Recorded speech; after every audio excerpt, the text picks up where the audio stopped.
Chapter 11. Travis's Day Off. It was bound to happen eventually. Travis took a night off. He didn't warn me. No note, no text, just didn't show up. At first, I told myself he was running late. Maybe he'd overslept. Maybe his car broke down.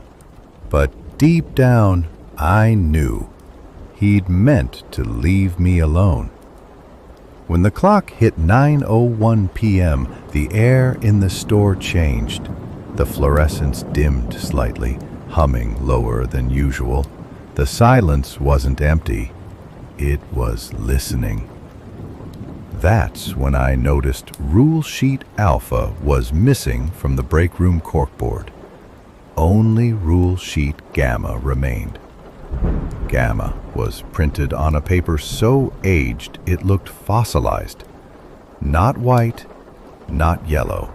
A dark papery gold that crunched like leaves if you brushed it. The font wasn't bolded like the others. Each rule was written in thin, shaky lettering. No numbers, just sentences, each one ending in an ellipsis, like they didn't want to finish their thoughts. If you see a stranger wearing Travis's uniform, do not speak first. Do not answer the phone after 10:40 p.m., even if it's your own number.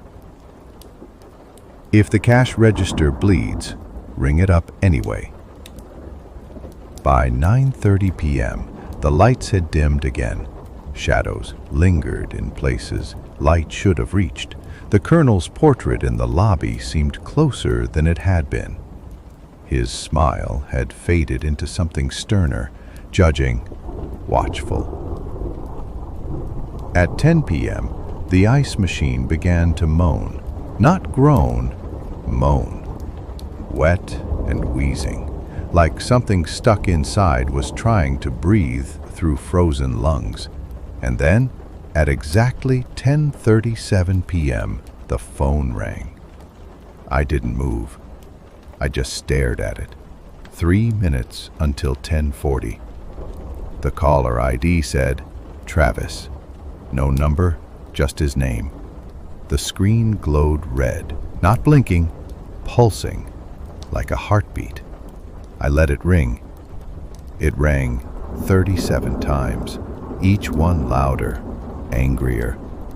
I could feel the sound inside my ribs. And for the last few rings, I swear I heard breathing on the line. When it stopped, I realized I was holding my breath. I let it out in a ragged gasp and backed into the office, locking the door behind me. I sat against it with the metal spatula clutched in both hands, useless as it was. Every vent overhead was exhaling humid, sour air. The store didn't feel like a store anymore. It felt like something alive.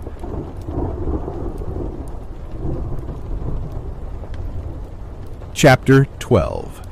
The Midnight Refill Ritual. There's a reason we never run out of soda, and it's not because someone refills the syrup boxes on time. In fact, I've never seen a delivery truck for the soda lines. No pallets of syrup, no invoices, no records, but the fountain machine always works. Until last night. It was 12:03 a.m. when I noticed the Diet Pepsi sputtering. I'd just served a driver who looked like his skin was powdered sugar, dry, thin, brittle, and he smiled at me with teeth like broken dice.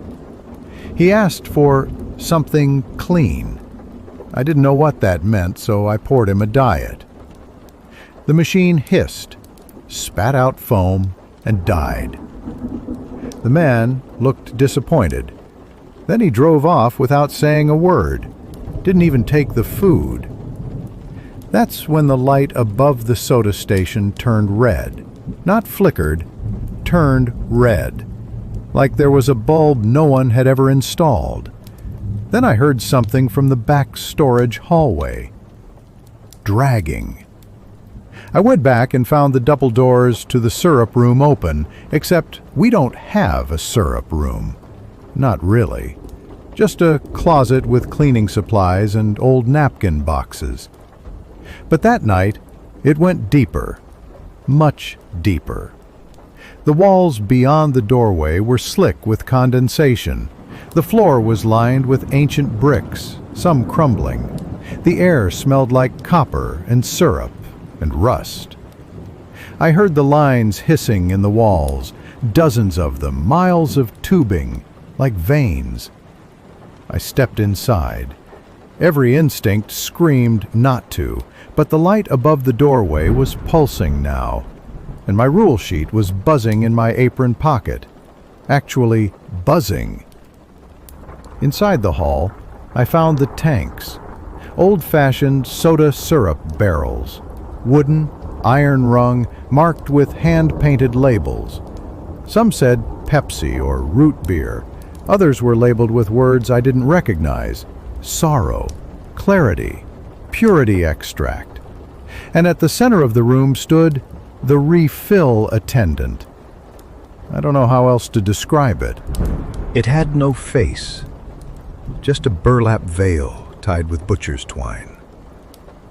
Its hands were gray, long-fingered, dripping with syrup. It moved slowly, like it was underwater.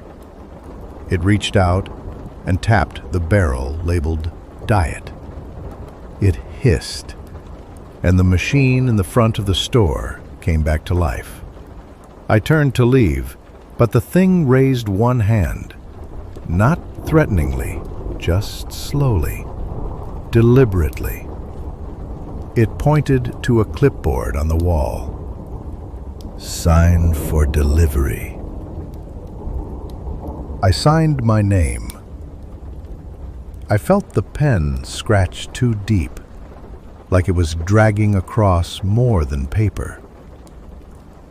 The next day, my hand still smelled like syrup. It wouldn't wash off. I scrubbed until my knuckles cracked, but the scent stayed. Later that shift, Travis looked at my hand and frowned. "You touched it," he said. I nodded. "You'll start dreaming of carbonation now," he muttered. "Try not to drink from the machine after 2 a.m., or you might wake up still swallowing." I tried asking him what it was. Who maintains the barrels? How long it's been there? He only said this: "There are flavors we don't serve, for good reason. If you ever see someone ordering a black number 9, close the store immediately and leave through the fire exit. Don't stop to clean." That night, someone did order it. But that's another story.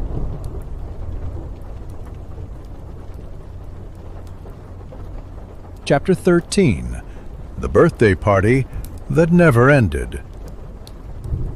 There's a room we never use anymore. It's called the party room. Back in the 90s, it was the spot for birthdays. Streamers, hats, a beat-up animatronic chicken named Clucky that made kids cry more than laugh. They sealed it off sometime before I was hired. Supposedly for renovations. Supposedly due to a rat issue. But rats don't leave frosting on the walls. I only found it because the Friar's circuit breaker tripped, and Travis told me I'd have to reset the backup box. "Far hallway," he said. "Next to the sealed door. Don't go past it." Of course I did. The door was warped plywood, spray painted shut. But someone had carved into it. Not scratched. Carved, like with a box cutter or broken fingernails. It said, "Don't forget the candle."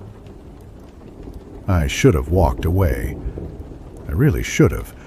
But something warm drifted under the crack of the door. Warm and sweet, like birthday cake, like buttercream left in a hot car. The breaker panel was just beside it. I flipped the switch, and the door creaked open on its own. The lights inside came on, one by one, yellowed bulbs buzzing above paper streamers, frozen in time. Torn balloons clung to the ceiling by ancient tape. In the center of the room was a table set for 12. 12 little paper hats, 12 empty chairs, 12 slices of cake. Fresh, still steaming, and in the seat at the far end of the table sat a boy. He wasn't moving. He didn't look up, just stared at the melted slice in front of him. His party hat was too big, almost covering his eyes. His fingers were bone wide and twitching. Slowly, I took one step into the room. The boy snapped his head up. He didn't have eyes, just dark, bruised sockets where they should have been. He grinned. "You're late!" he screamed. "You missed the song!" The lights flickered. Every chair scraped back. They were all filled now. Children, pale, smiling, silent, except for the boy at the head of the table. He stood, holding out something in his hand. It was a candle, lit. "Make a wish, wishy boy," he sang in a broken melody. "Make it fast or you're the toy." My legs wouldn't move. My mouth opened, but no sound came out. Then I remembered Rule Sheet Alpha, one of the very first rules I'd skimmed and ignored. Never enter the party room after midnight, especially if the cake smells fresh. I dropped the breaker switch again. The lights blew out instantly. Total blackness.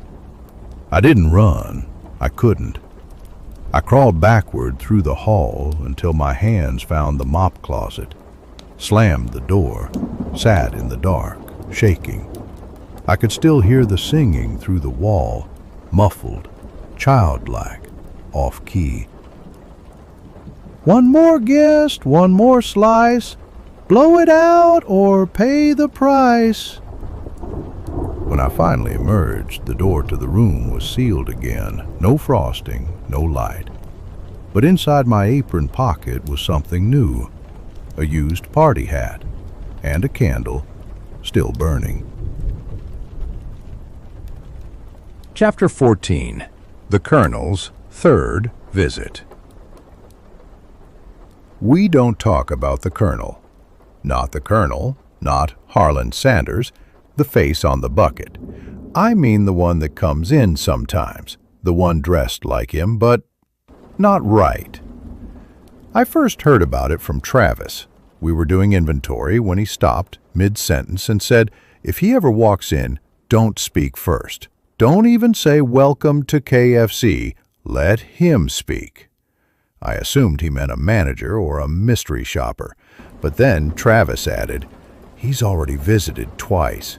If he visits a third time, the store resets. Resets, I asked.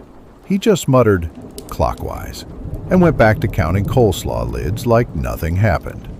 I forgot about it, or I tried to, until the third visit. It was a Tuesday, always a Tuesday, the same kind of quiet that felt manufactured. The woods were too still, the air too thick. I was alone again. Travis was out back, and had been for an hour. That's when the door chime rang. I didn't see him at first, just heard the sound of leather-soled shoes on tile, precise, slow, rhythmic. He stepped into view by the lobby register. Full white suit, string tie, hat too wide for his head, no reflection in the window behind him. His mustache curled perfectly, waxed and twitching slightly with each breath. He smiled, but it wasn't a smile. It was more like a practiced expression of what a smile should be. Every tooth perfectly square, porcelain. "Good evening," he said, voice syrupy and deep. "Is the original recipe still sacred?" I froze. I didn't speak. He leaned in slightly. "You may speak now." "Yes, sir," he nodded. "I'm glad to hear it. The last location forgot. That was unfortunate." He walked behind the counter without asking. He didn't touch anything, just looked around, hands clasped behind his back. He whispered as he walked, too quiet to catch. But every light he passed dimmed slightly, and every fryer hissed louder like they recognized him. He paused by the walk-in freezer. Then he asked, "How many bones were in the last shipment?" I don't know." He smiled again. "You will." He turned to leave, but just before stepping through the front doors, he stopped, tilted his head back. "You'll know the reset has started," he said, "when the signs start lying." Then he vanished. He didn't walk out. He just wasn't there anymore. I blinked, and the lobby was empty. The bell above the door hadn't chimed again. Later that night, I walked past the marquee out front. It used to read, "2-piece meal with drink, $6.99. Now it read, 2 souls per meal, no refills. And beneath it, "We still do family buckets." That same week, the store started rearranging itself. Doors where there were no doors, walls slightly angled. The fryer moved 6 inches to the right, but no one had touched it. Travis came back that night. He didn't say anything, just handed me a blank rule sheet. No text, just one greasy fingerprint in the middle. Chapter 15. The Bones in the Gravy. The gravy here has a reputation. Not with the customers. They love it. They dip everything in it. Drink it from little cups like it's sacred nectar. I once watched a trucker pour it over a slice of apple pie like it was caramel. But the staff? We know better. There's no recipe, no delivery schedule. The tubs of gravy just show up, always stacked neatly in the back fridge, even when no one's been back there. The labels look hand-typed, smeared from moisture. The expiration date always reads N.A. The ingredient list is just one word: yes. I made the mistake of opening one, really opening it, digging past the top layer with a long spoon. At first it was just thicker than it should have been, lumpy, clotted. But then my spoon hit something solid, a tap, then a clink. I pulled it out. It was a bone, not chicken, not anything I recognized. Smooth and gray, with small runes carved along the shaft in a language I couldn't read. It was warm. I dropped it instantly. It hit the floor and bounced. Gravy shouldn't bounce. Travis found me staring at it like it was going to speak. He didn't look surprised.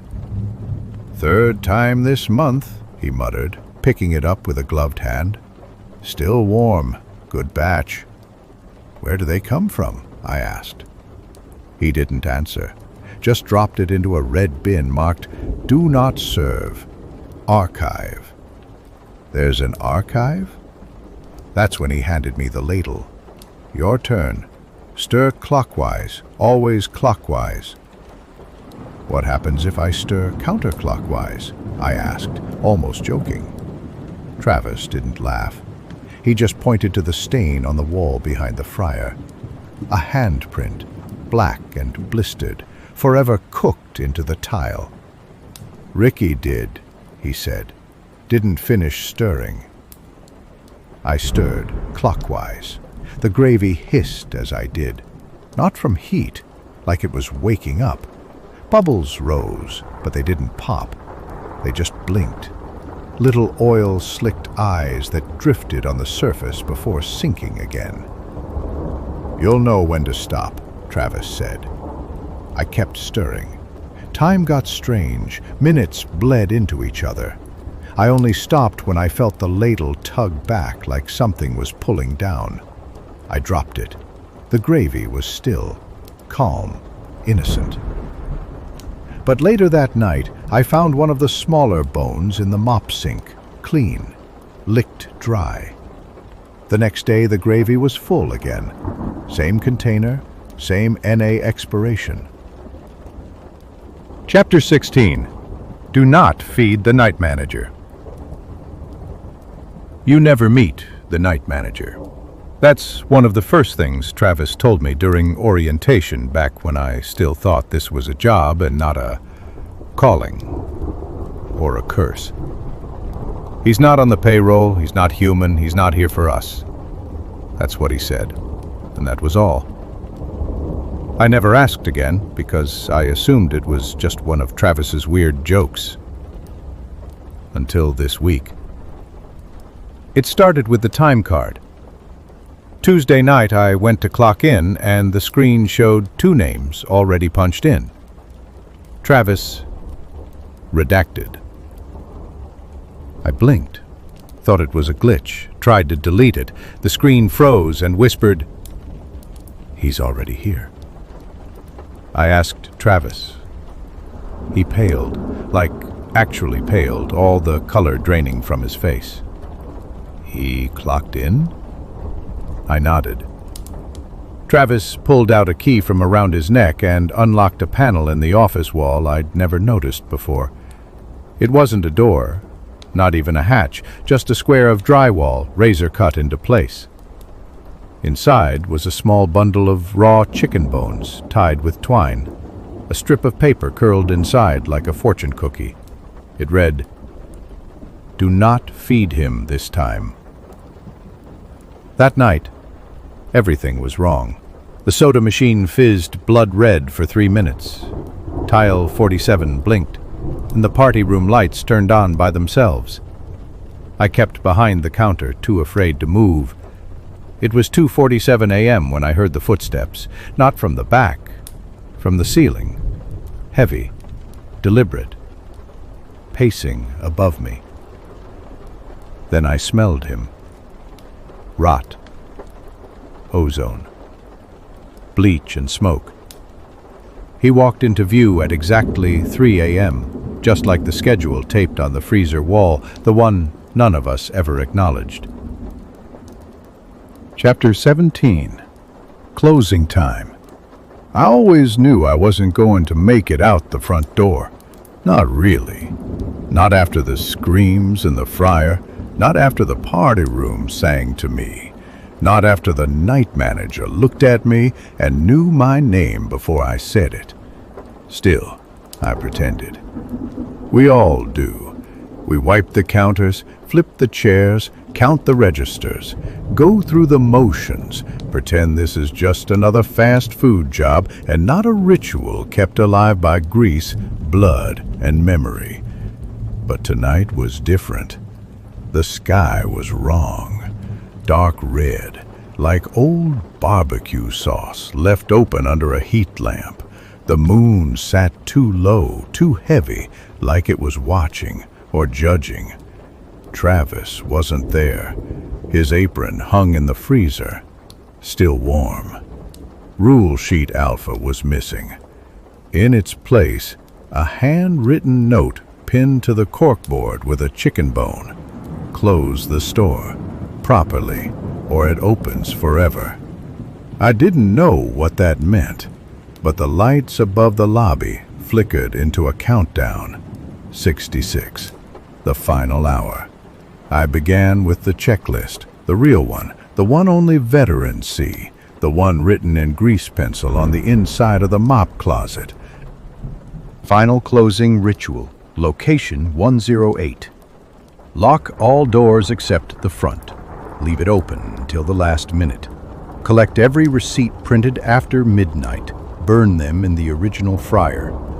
Mop the lobby in counterclockwise spirals. Use only the water from the black mop sink. Feed the bones to tile 47.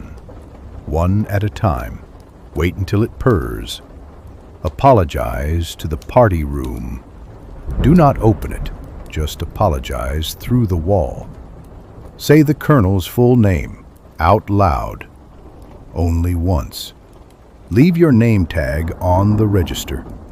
Turn off the lights. Walk out backwards. Do not look back.